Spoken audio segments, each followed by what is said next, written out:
bonsoir à tous. À la une de ce journal, un drame vient entacher les vacances de 3 fillettes dans la ville de Thian. Une voiture roulant à vive allure et propulsée hors de la chaussée les a percutées de plein fouet sur les bordures de la route où elles effectuaient le petit commerce. La plus jeune d'entre elles, Divine, 2 ans, est morte sur le champ.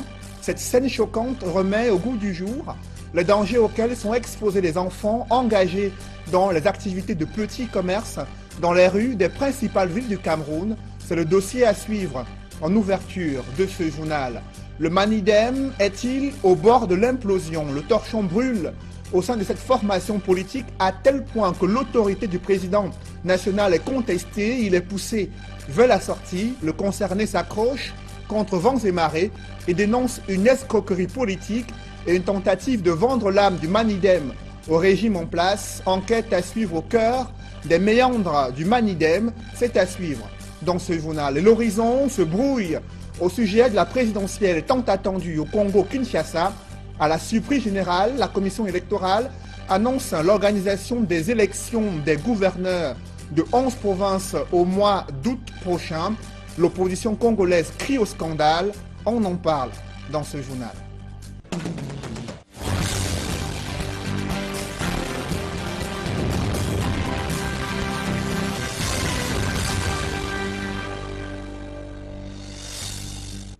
Merci de suivre cette édition complète de l'information sur Equinox Télévision.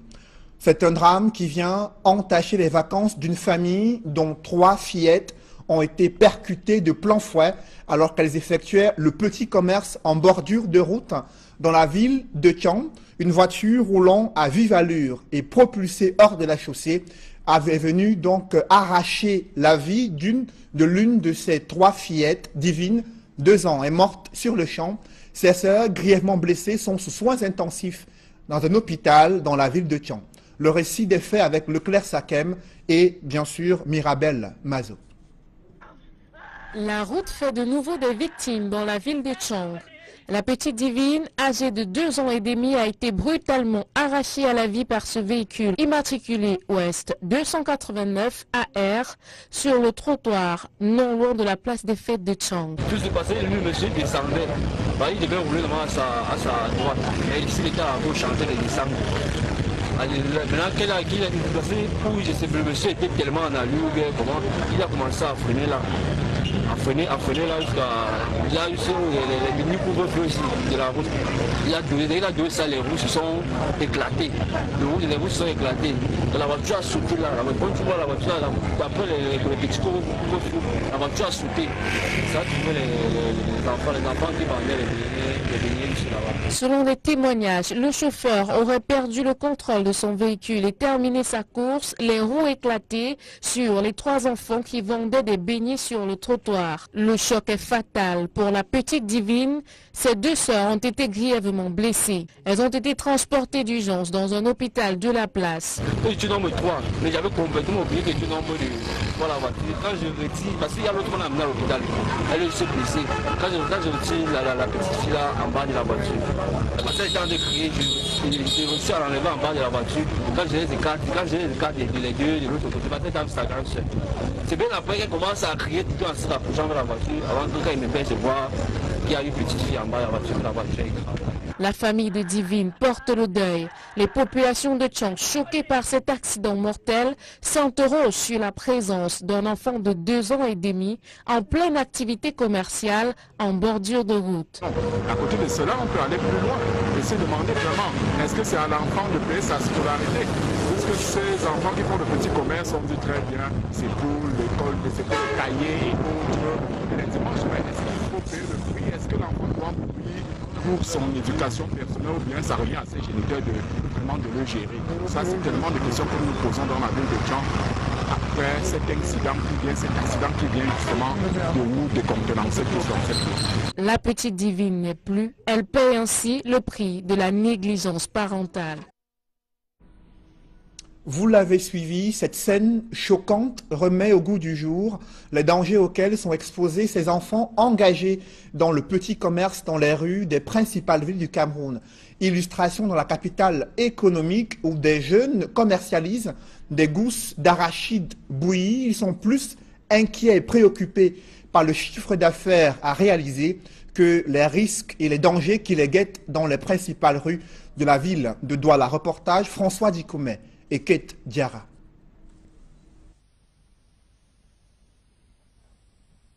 Les arachides sont très prisés de nombreux consommateurs camerounais. Dans la ville de Douala, ils sont de milliers à s'en procurer à tous les coins de rue pour le plaisir des papilles.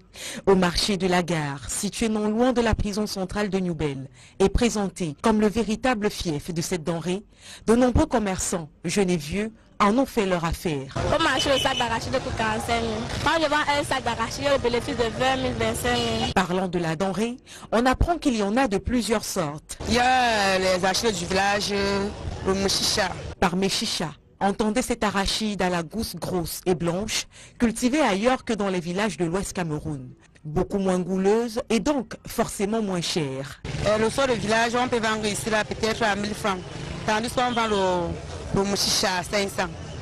Et c'est pour ça que c'est si cher. Quand je mets la boîte à 200, 300 ici, là, le client crie. Et pourtant, avant, on vendait ici à 400, 500 la boîte. Donc, ça ne passe même pas. Et quand je prends par exemple à 45 000, il y a des fois tu te retrouves avec 35 000. Parce que je suis obligé de vendre le soir à 700 au lieu de 1000 francs, 1300. Comme pour illustrer les plantes de la commerçante, cette cliente, Emmanuelle, venue se procurer quelques graines de la précieuse denrée, s'en ira les mains vides. Les arachides sont tellement chers. Moi, je ne m'attendais pas à ce prix-là parce que la boîte, moi, je vois que la boîte est 100 francs là. Ça ne me correspond pas, ça ne me convient pas. Au détour de la rue réservée aux vendeurs de gros, nous tombons sur Houssen, un revendeur, et sa réalité à lui est tout autre. Par jour, il peut avoir 15 000, 10 000, quand ça dépend de la journée. Houssen fait partie de ces jeunes qui n'ont pas peur de se salir les mains. Il consent d'ailleurs à nous donner des détails sur sa petite affaire. Quand j'ai fini de laver, je prépare et je boue, je sors avec ça. Ça contient 3 seaux, 4 seaux. Quand le sac finit, j'achète encore une autre. Comme Houssen, ils sont de nombreux jeunes qui déambulent dans la ville et à travers le pays à longueur de journée afin d'écouler le plus de marchandises possible. D'aucuns le font pour soutenir les parents à la rentrée scolaire et d'autres par véritable vocation. Un état de choses qui n'est pas pour déplaire à l'économie nationale qui s'en voit boostée. D'ailleurs, l'arachide est présenté par des nutritionnistes comme une source de protéines, de zinc et d'antioxydants. Elle permettrait, selon une étude réalisée au Canada, à diminuer les risques de certains cancers. Ne vous en privez donc plus. Douala 5e est le théâtre de la recrudescence des cambriolages à main armée. Dans la nuit de mardi à ce mercredi, des commerces et boulangeries ont été la cible d'un gang de malfrats. Ils ont emporté du matériel évalué à plusieurs millions de francs CFA, sans être inquiétés durant toute leur opération de cambriolage nocturne. Les victimes sont dépassées par ce niveau d'insécurité dans le 5e arrondissement de Douala. François Dikoumé et Julienne Berthébissaille.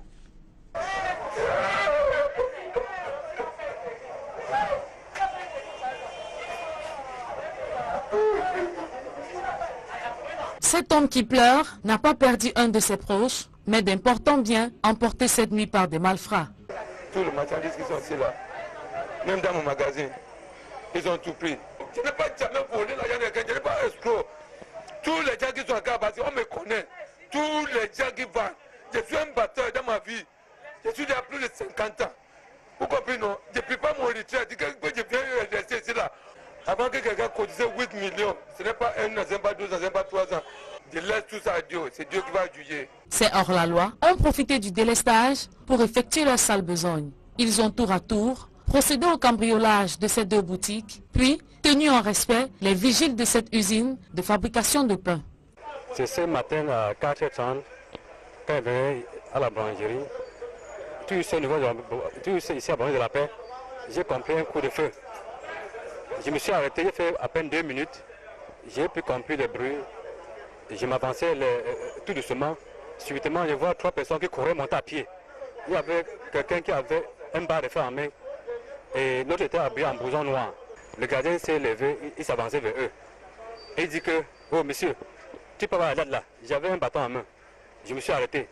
Le gardien s'avançait vers eux. Il dit que, oh, n'avancez plus ici là. Le gardien dit que, mais il y a quoi? N'avancez plus ici, il y a quoi? Subitement, je vois comment il a envoyé la main dans le blouson. Il a tiré en l'aide. Deux coups, un coup, toum. C'est en ce moment-là que nous tous on s'est dispersés. Chacun a choisi son coin. On va se coucher.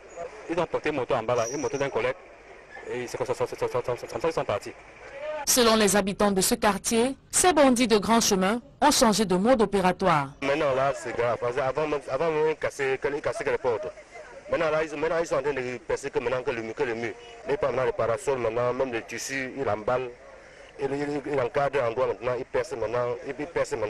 Les populations de Bépanda Ambiance, qui avaient retrouvé le sommeil avec la baisse considérable des actes barbares, craignent à présent le pire. Elles invitent les autorités gouvernantes à prendre des mesures préventives. C'est l'un des tronçons les plus meurtriers dans la région du littoral. L'axe Douala-Nkonsamba est parsemé de crevasses. Les routes se dégradent au fil des années et occasionnent de nombreux accidents mortels parmi des chauffeurs et automobilistes peu vigilants. Ceux-ci se plaignent de la multiplication également des postes de contrôle à la fois de la gendarmerie et de la police, mais aussi des péages, et déplorent l'absence et l'insuffisance d'entretien routier sur cet axe de la mort. Reportage Jacques Molon et Eric Martial Ndjomo. Douala-Nkonsamba, le tronçon de tous les dangers pour les usagers de la route. Bekoko-Mbanga, Bangaloum, Lum-Konsamba, en passant par Ebonné, tous ces axes sont aussi accidentogènes les uns que les autres. Les caractéristiques sont presque les mêmes, avec pour dénominateur commun les ravages qu'elles causent au quotidien. Les nids de poules rivalisent de grandeur sur ces tronçons. Certains véritablement béants constituent des cimetières pour amortisseurs et pneus de véhicules. Ça casse les lames de ressort, ça déchire le pneu. Les passagers que vous aviez dans la voiture, ils sont en danger parce que moins de bêtises, vous pouvez vous retrouver dans le ravin. Nous on casse les lames de ressort partout. Les abords de la vieille chaussée sont rongés par l'érosion. L'asphalte s'en va progressivement et laisse place à la terre, elle-même au fil du temps domptée par les hautes herbes. Les virages, même les plus dangereux, ne sont pas épargnés. Il faut pour les conducteurs les négocier en évitant soigneusement les trous. Pour cela, certains sont obligés d'aller chercher leur chemin dans les hautes herbes qui bordent ce qui reste de leur route. Le face-à-face à cause des autres chauffeurs qui suivent les trous. Vraiment de Dieu. Les trous partout, on tombe sur ça, on fait les accidents, on dit que nous les chauffeurs on conduit mal, alors que c'est la route qui nous tue. Ici, à Banga, moins d'1 kilomètre après le péage en allant vers la ville, l'asphalte a disparu sur plusieurs mètres autour du passage à niveau. Tout au long de cet axe routier, les panneaux de signalisation ont disparu par endroits ou sont marqués par les signes du temps quand ils existent. Pourtant, il existe sur cet axe routier de nombreux postes de péage. Les usagers s'interrogent alors sur l'usage qui est fait des millions de francs CFA que produisent ces postes de péage obligatoires pour tous les usagers. C'est le trou, c'est le nid des poules qui enroule là. Je suis tombé là, le cordon est coupé. Puis on passe sur le paysage, on paie le péage, mais jusque là, la route n'est pas bonne. Vraiment, ça ne sert à rien parce que je ne sais où l'argent du péage s'en va. Puisqu'on avait dit que c'était pour arranger la route, mais la route n'est pas arrangée. Parce qu'avec le multiple contrôle et le multiple péage qui est sur la route, nous on ne s'en sort pas. L'état de cette route Sosa, Bafoussam, est sérieusement empiré.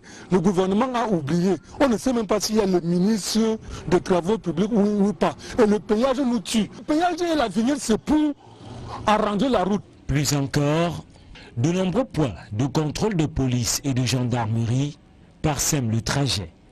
Policiers et gendarmes sont présentés comme de véritables casse-têtes pour plusieurs usagers de cet axe routier. Selon les statistiques, l'axe Douala-Bafoussam-Bamenda fait partie du triangle de la mort, les 3 axes routiers les plus meurtriers au Cameroun. Le gouvernement peut-il contraindre ses gestionnaires à construire des bâtiments publics R+1 en matériaux locaux?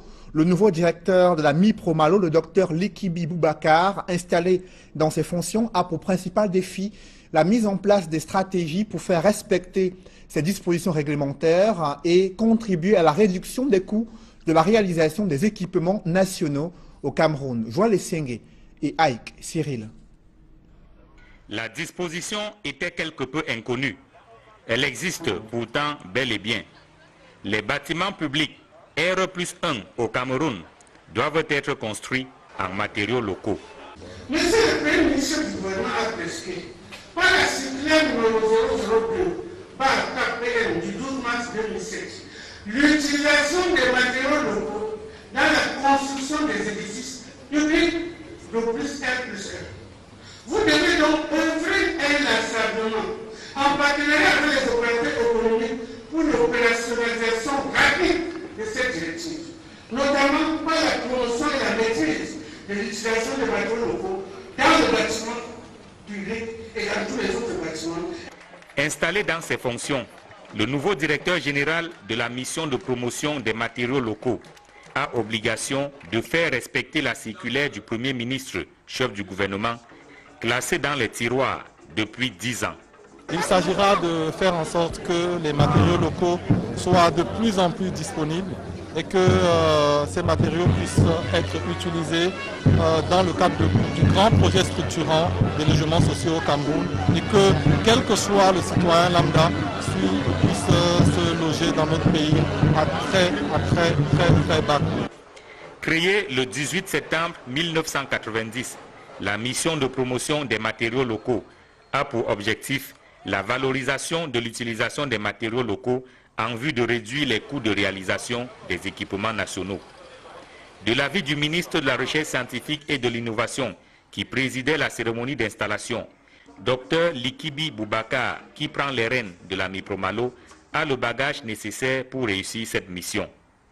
Chercheur bourré de talent, il était jusqu'à sa nomination le 20 juillet dernier inspecteur des services au ministère de la Recherche scientifique et de l'Innovation. Je vous le disais en titre, le torchon brûle au sein du bureau politique du MANIDEM. Les orientations idéologiques et la gestion de ce parti enflamment les divisions à tel point que l'autorité du président national est désormais contestée et Dieudonné Yebga poussé vers la sortie. Le concerné s'accroche contre vents et marées. Il dénonce une escroquerie politique visant à vendre l'âme du MANIDEM au régime en place. Farel Bounia et Étienne Pascal Azégué ont mené l'enquête au cœur des méandres du MANIDEM. La conférence de presse organisée au siège du mouvement africain pour la nouvelle indépendance et la démocratie à Douala par certains responsables en charge de la communication du dit parti politique semble n'avoir pas reçu l'onction du bureau politique que préside Dieudonné Yebga. L'absence de ces derniers à cette rencontre avec les hommes et femmes des médias vient confirmer cette thèse. Le président du MANIDEM s'est dit d'ailleurs surpris de cette information. Là, c'est vous qui me donnez l'information. Je n'étais pas au courant que le MANIDEM que je préside aurait organisé une conférence de presse. Nous avons arrêté de commettre encore au dernier bureau politique que le prochain CNC se tiendra en Bankomo le 29 juillet 2017 et qu'au sortir de là, le mardi qui suit, on convoquera une conférence de presse. Alors, une conférence de presse qui vient le 26 juillet, quelques jours avant le CNC, c'est inopportun. Il est par ailleurs surpris de la qualité de membres que se prévalent les organisateurs de cette conférence de presse. Le camarade Wandji Djenedor a été proposé par le bureau politique comme secrétaire national à la communication et porte-parole officielle du parti. Et cette proposition sera entérinée à la réunion de la direction nationale qui a été convoquée par le secrétaire général le 29 juillet 2017, c'est-à-dire le week-end prochain, en Bankomo. Ces arguments avancés par Dieudonné Yebga, président du MANIDEM, ne racontent pas du tout l'assentiment de ceux qui se présentent aujourd'hui comme en charge de la communication de cette formation politique. Il est vrai que nous avons été habitués que les partis politiques sont la propriété d'un individu, c'est-à-dire le président. Ce n'est pas comme ça que nous fonctionnons au Manidem. Vous savez que le Manidem est le seul parti politique qui, en 20 ans d'existence, a déjà eu 4 présidents. Donc pour nous, il est tout à fait normal que les idées du parti soient diffusées par quelqu'un d'autre, en l'occurrence aujourd'hui par la cellule de communication du Manidem. Bien avant la tenue de cette conférence de presse, plusieurs communiqués annonçant et décommandant en même temps la tenue de cette conférence de presse à Douala ont circulé dans les réseaux sociaux. Du côté du responsable en charge de la communication du Manidem, cela n'est qu'un épiphénomène. Ce genre de communiqués, nous avons eu l'habitude de les avoir, c'est-à-dire chaque fois que au Manidem, on essaie de travailler et de se prononcer sur les questions d'actualité et pour des sujets qui regardent la situation nationale, nous avons toujours eu des gens qui attaquent, et quelquefois c'est des attaques très basses. Notons néanmoins que ceux qui ont fait la sortie médiatique à Douala ont voulu entretenir l'opinion et les hommes des médias sur le retour du Cameroun au FMI en ce qui concerne le plan d'ajustement structurel, l'organisation de la Coupe d'Afrique des Nations en 2019 et la tenue des élections au Cameroun en 2018. Après l'orientation du baccalauréat, après l'obtention du baccalauréat, l'orientation académique est un véritable casse-tête pour des jeunes bacheliers. Certains effectuent des choix de filière en parfaite contradiction avec les prérequis scolaires. D'aucuns sont dirigés par leur encouragés, notamment par leurs parents, alors que les universités d'État n'ont pas encore démarré les sessions d'orientation académique, ce qui constitue un sérieux problème pour ces jeunes bacheliers. C'est le constat que font François Dikoumet et Donald Anouzoua dans ce reportage. Réussir le baccalauréat reste avant tout une source de fierté, mais cette satisfaction vient aussi avec son lot de soucis mis en avant par la multitude de possibilités d'études universitaires et les nombreuses débouchés qui désorientent parfois les diplômés. À défaut de s'offrir les services d'un conseiller d'orientation, certains nouveaux bacheliers, sans risque de se tromper, choisissent eux-mêmes leur filière. C'est le cas de la jeune Iris Ariane, récemment reçue au baccalauréat A4 et qui, contre toute attente, compte faire des études universitaires en comptabilité. Ce qui me motive à le faire, c'est parce que là déjà, j'ai déjà aussi une idée par rapport à l'emploi. Parce que je sais déjà, j'ai déjà une certaine idée d'où je peux aller travailler. Et donc, pour moi, ça sera plus facile de trouver un emploi dans ce domaine-là. Pour cela que j'ai décidé de me battre pour pouvoir réussir en comptabilité. Quand on sait qu'après le baccalauréat A4, les 2 tiers des titulaires de ce bac optent pour les études en lettres, droit, langue et sciences sociales, l'on est en droit d'interroger le choix de Iris Ariane. Mais la titulaire du baccalauréat A4, qui compte faire comptabilité, a pris les précautions en s'offrant une formation en informatique avant la rentrée académique. Comme je veux faire comptabilité, j'ai payé pour faire une formation en informatique, pour déjà essayer de m'adapter à l'ordinateur, pour connaître certaines choses, certains éléments de base en informatique.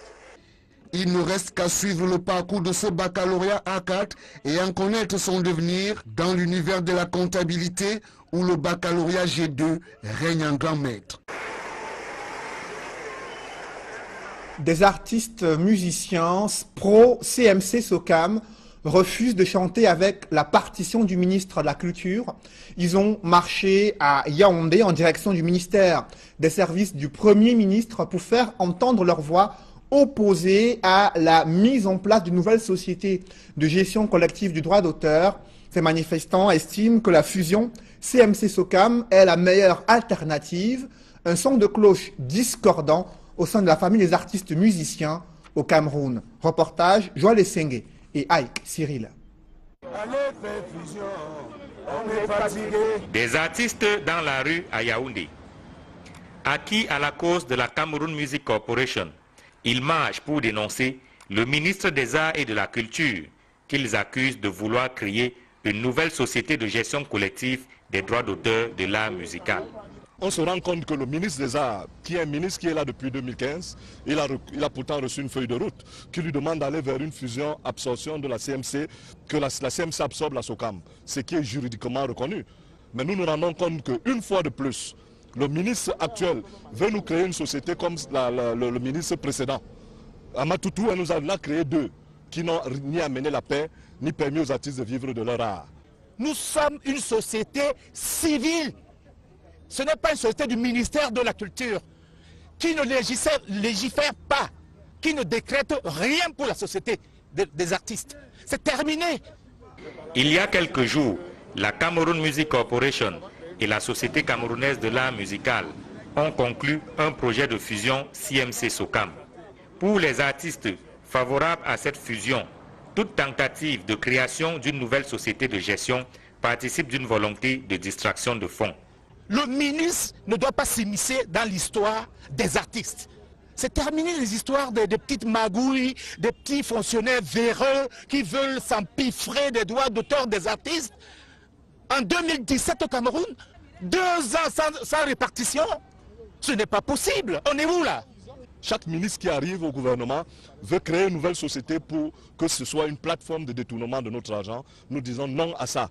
Il y a un petit groupuscule d'artistes qui se campent tout autour du ministre, soi-disant lui donner des conseils. Je suis tellement navré et désolé. Moi, Mapero, j'ai 20 ans album, 36 ans de carrière, 53 ans d'âge. J'ai déjà passé à plus de 10 ans sans toucher mes droits d'auteur. La roubladise est terminée. Au terme de la marche, les artistes acquis à la cause de la CMC ont signé un mémorandum qu'ils sont allés présenter dans les services du Premier ministre, chef du gouvernement. Dans l'escale internationale, l'horizon se brouille davantage pour la présidentielle tant attendue au Congo, Kinshasa. À la surprise générale, la commission électorale annonce l'organisation des élections des gouverneurs dans 11 provinces en août prochain. Sur demande du gouvernement, l'opposition congolaise crie au scandale. Mitterrand et Albertine Bitiaga. Alors que l'opposition congolaise réclame la tenue d'une élection présidentielle d'ici la fin de l'année, comme cela a été prévu dans l'accord du 31 décembre 2016, la Commission électorale nationale indépendante congolaise a subitement publié il y a quelques jours, à la demande du gouvernement, un communiqué annonçant la convocation du corps électoral pour les élections des gouverneurs dans 11 provinces du pays. Selon le texte publié par la CENI, les élections devraient se tenir le 26 août prochain. Dans l'opinion publique, cette sortie de la commission électorale surprend et crée la polémique. Ce, d'autant plus que la commission censée être indépendante est attendue plutôt sur les présidentielles. Les incompréhensions sont encore plus grandes car les élections des gouverneurs n'étaient pas prévues. Il s'agit donc d'une élection anticipée. Du côté de l'opposition, l'on dénonce le comportement de la CENI qui fait la preuve de son inféodation au gouvernement. On parle de mesures dilatoires pour masquer le manque d'avancée dans le processus électoral. Certains gouverneurs se disent surpris par cette élection annoncée par la commission électorale. Ce n'est pas une demande, mais un ordre à sortir de menaces en tout genre, dénonce l'un des gouverneurs concernés. Le porte-parole du gouvernement s'est refusé de répondre à tout commentaire. Du côté de la commission électorale, l'on assure ne répondre qu'à une demande du gouvernement et que ce n'est pas à la commission de constater la vacance de poste des gouverneurs dans les 11 provinces où l'élection sera organisée en fin août. Le numéro 3 du Vatican, le cardinal Georges Peel, a comparu pour délit d'agression sexuelle. Inculpé depuis juin, il clame son innocence sans véritablement être écouté. Des précisions avec nos confrères de Renews. Escorté par des policiers et silencieux, le numéro 3 du Vatican, le cardinal australien George Pell, a comparu devant le tribunal de Melbourne. C'est la toute première fois qu'un aussi haut responsable de l'Église catholique est jugé pour délit d'agression sexuelle. Inculpé fin juin, l'argentier choisi par le pape François clame son innocence. Et même si la première audience n'était pas destinée à cela, son avocat a fait savoir qu'il plaiderait non coupable. Les partisans et les détracteurs se trouvaient à l'extérieur du tribunal. Honte à votre religion, honte à vous, honte. Passez le message au pape. Innocent jusqu'à preuve de sa culpabilité. C'est une accusation. C'est un non-sens de faire cela. Les preuves rassemblées par les enquêteurs australiens seront soumises à la cour de Melbourne le 8 septembre. La seconde audience a été fixée au 6 octobre prochain. Mesdames, Messieurs, c'est la fin de ce journal. Merci de l'avoir suivi. Restez sur Equinox pour suivre juste après ce journal l'émission consacrée à la santé pour vous donner les clés pour mieux vous porter. Également suivre les conseils des meilleurs spécialistes dans l'émission Actu Santé. Juste après, 237 de débat. Passé l'euphorie de la victoire, la politique africaine d'Emmanuel Macron, le président français suscite des critiques et quelques espoirs sur le continent. C'est le thème qui va être mis en débat lors de l'émission 237 de débat à suivre. Émission présentée par Duval Fongois ce soir à partir de 21h sur Equinox Télévision. Bonne soirée sur cette même antenne.